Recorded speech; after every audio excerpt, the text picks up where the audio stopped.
வணக்கம். இந்த வீடியோவும் ஸ்பெல்லிங் ரூல்ஸோட ஒரு கண்டினியூவேஷன் தான். ரூல் நம்பர் 9 என்னங்கிறத பார்க்கலாம். வேர்ட்ஸ் எண்டிங் இன் ரெண்டு ஈயோட முடிகிற சில வார்த்தைகள் சஃபிக்ஸோட சேரும்போது ஒரு ஈயை ட்ராப் பண்ணுறது கிடையாது. The E is not dropped if it is pronounced E when it is joined with the suffix. ஒரு சஃபிக்ஸோட சேரும்போது ஈ ரெண்டு எழுத்துக்கள் ஒரு வார்த்தை முடிந்திருந்தா அங்கே ஒரு ஈயை நம்ம கேன்சல் பண்ணக்கூடாது. C plus I N G seeing. இங்கே அக்ரி ஈ ரெண்டு ஈ இருக்குது. அது ஈங்கிற சவுண்டுக்காக ரெண்டு ஈ இருக்குது. மென்ட்டு அக்ரிமெண்ட் எந்த சேஞ்சஸும் கிடையாது, அது அப்படியே எழுதிடுறோம். நெக்ஸ்ட்டு ஃப்ரீ ஈ டம் சஃபிக்ஸ். இங்கேயும் ஃப்ரீடம், இங்கே ஒரு ஈ எடுத்துட்டோன்னா ஃப்ரீடம்னு ஆயிரும். ஸோ அந்த உச்சரிப்பு மாறாமல் இருக்கணும்னா இந்த ஸ்பெல்லிங்கை மாற்றக்கூடாது. ஓகே, இதில் சில எக்ஸப்ஷன்ஸ் இருக்குது, என்னங்கிறத பார்க்கலாம். அதே சமயம் சில வார்த்தைகள் ஐயில் முடிஞ்சிருந்தா அங்கே என்ன சேஞ்சஸ் இருக்கும், ஐஎன்ஜியோட சேரும்போது என்ன மாற்றங்கள் இருக்கும் அப்படிங்கிறத பார்க்கலாம்.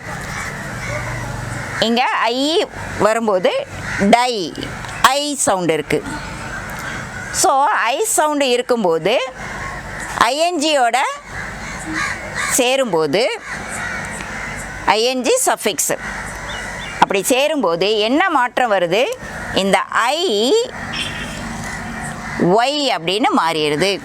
ஐஎன்ஜிக்கு முன்னாடி இந்த ஐங்கிற உச்சரிப்பு ஒலி வரும்போது ஸ்பெல்லிங் ஐங்கிற ஸ்பெல்லிங் ஒய் அப்படின்னு மாறிடுது.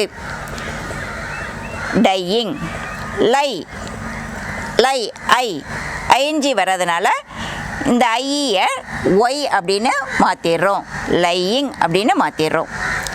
டை இங்கே ஐஎன்ஜி வருது, இங்கே இருக்கிற ஐ ஒலியை இங்கே ஒய் டையிங் ஒய்ன்னு மாற்றிடுறோம். ஸோ இதுவும் சில மாற்றங்கள் உள்ள வார்த்தைகள் அப்படிங்கிறத நாம் தெரிஞ்சுக்கிடணும். ஐ வரும்போது ஈன்னு வரும்போது அப்படியே சேர்த்து எழுதிடுறோம். அதே இடத்துல ஐயின்னு வந்தால் ஒரு வார்த்தையோட எண்டில் ஐ அப்படிங்கிற ஒரு உச்சரிப்பு வந்தால் ஐஎன்ஜி வரும்போது ஒய்ங்கிற எழுத்தை மாத்திரம் அப்படிங்கிறத தெரிஞ்சுக்கிடணும். அடுத்த வீடியோவில் இன்னொரு ரூலை பார்க்கலாம். இந்த வீடியோவை கடைசி வரைக்கும் பார்த்ததற்கு நன்றி. உங்களுக்கு ஏதாவது டவுட்ஸ் இருந்தால் என்கிட்ட நேரடியாக பேசணும் அப்படின்னா நம்மளுடைய ஃபேஸ்புக் குரூப்பில் ஜாயின் பண்ணுங்கள்.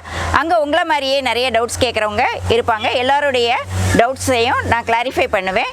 நிறைய விஷயங்களை நாம் அந்த கம்யூனிட்டியில் ஷேர் பண்ணிக்கலாம். அதனால் இன்றைக்கி ஃபேஸ்புக் குரூப்பில் ஜாயின் பண்ணுங்கள். அதனுடைய லிங்க்கை டிஸ்கிரிப்ஷனில் கொடுக்குறேன். Join now.